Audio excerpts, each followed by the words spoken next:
Fala, jogadores! Boa noite a todos. Bastante complicada, né? A situação do tricolor baiano, que acaba de ser derrotado jogando em pleno Maracanã diante de um Flamengo para mais de 40 mil pessoas lá no Rio de Janeiro. Alguns pontos são importantes de a gente falar e alertar aqui. Depois de um primeiro tempo bastante equilibrado, né? Onde a equipe do Bahia conseguiu neutralizar os pontos fortes do Flamengo, né? Principalmente não dando muito espaço para o Everton Ribeiro, que é o grande articulador desse time, e o próprio Gerson.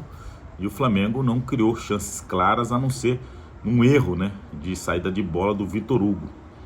E aí é um ponto importante que eu gostaria de discutir e alertar, né, a todos que torcem para o tricolor e que querem que o tricolor saia dessa situação. A gente sabe que o Vitor Hugo viveu uma experiência muito triste, né, nessa volta ao Brasil. Ele optou por voltar ao Brasil para cuidar da mãe, e aí teve o problema do falecimento de sua mãe. Mas a gente percebe que de lá para cá o Vitor Hugo não conseguiu em nenhum momento, né, ser aquele jogador que o torcedor tanto espera. E obviamente isso é uma coisa que o Rogério Ceni, que agora teve esse processo, esse período de 11 dias para observar os atletas, e confesso que tanto o Vitor Hugo quanto o Everaldo são jogadores que ao longo dessas rodadas, principalmente da Série A, têm demonstrado estar em momentos um pouco abaixo do restante do time. Então isso deveria ter sido observado pelo Rogério Ceni. Ele preferiu, né, optar para a escalação desses dois jogadores, mas a gente tem que confessar e admitir que eles não vivem um bom momento e estão um pouco abaixo dos outros jogadores, e isso traz, sem dúvida nenhuma, um prejuízo muito grande, né, para o jogo coletivo da equipe do Bahia.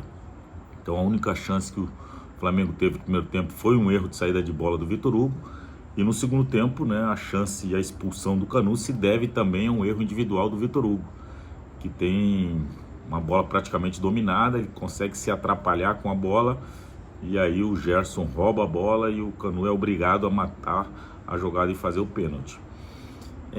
A gente sabe que o Bahia, né, os clubes do Nordeste sofrem muito ao longo dos anos. Eu sofri isso dentro de campo, sofri como treinador também, que na dúvida todos os árbitros, né, e VAR, independente de qualquer situação. E olha que hoje nós temos um presidente da CBF que é baiano, que é nordestino, mas a gente sabe que na dúvida todas as marcações são para os times do Sul e Sudeste, infelizmente. Hoje o Sávio, que para mim está entre os 3 piores árbitros do Brasil, tanto na parte técnica como na parte disciplinar, ele teve erros absurdos e que ele consegue incomodar e estressar não só o time que ganha o jogo, mas o time que perde também. Os dois times ficam incomodados com a arbitragem dele, com a falta de comando que ele demonstra cada vez que ele é escolhido para arbitrar ou para apitar um jogo de futebol. Portanto, acho que cabe, né, a CBF e a própria comissão de arbitragem ter um pouco de mais de atenção a esses árbitros, e esse é um caso típico, Sávio, que não consegue, né, durante a partida demonstrar o seu conhecimento técnico, haja vista a quantidade de erros que ele cometeu hoje nesse jogo do Flamengo e Bahia. Não estou aqui querendo analisar, nem saber, ou querer saber mais do que o Sávio na hora de apitar, principalmente que alguns lances são lances interpretativos, mas não pode ele dentro do campo marcar o primeiro pênalti, né, em cima do lateral esquerdo do Flamengo, o Ayrton Lucas, onde o lance foi completamente fora da área. Tudo bem, o lance do Canu é um lance interpretativo, ele pode achar que o Gerson não tinha condições de finalizar, não era o último homem, não iria em direção ao gol, tudo bem, pode errar. Ele pode imaginar que aquela bola do Gilberto tenha pego de raspão e aí o VAR vai e acusa o pênalti. Tudo bem, ele pode errar, mas ele consegue atrapalhar tanto o time que ganha como o time que perde. Ele incomoda e estressa todas as pessoas que assistem a partida de futebol que ele comanda. Portanto, não justifica, claro. O Flamengo é um time muito forte jogando dentro do Maracanã, a gente já sabia isso.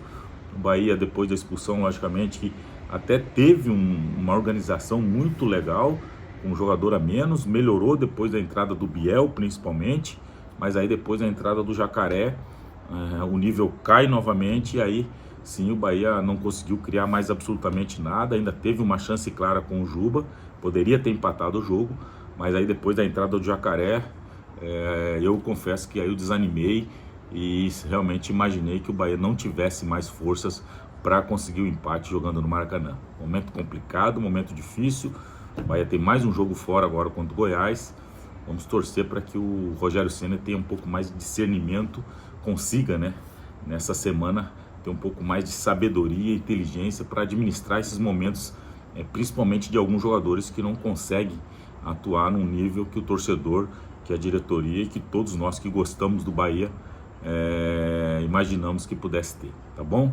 Fiquem todos com Deus, grande abraço a todos, um bom domingo e obrigado, Charles Miller.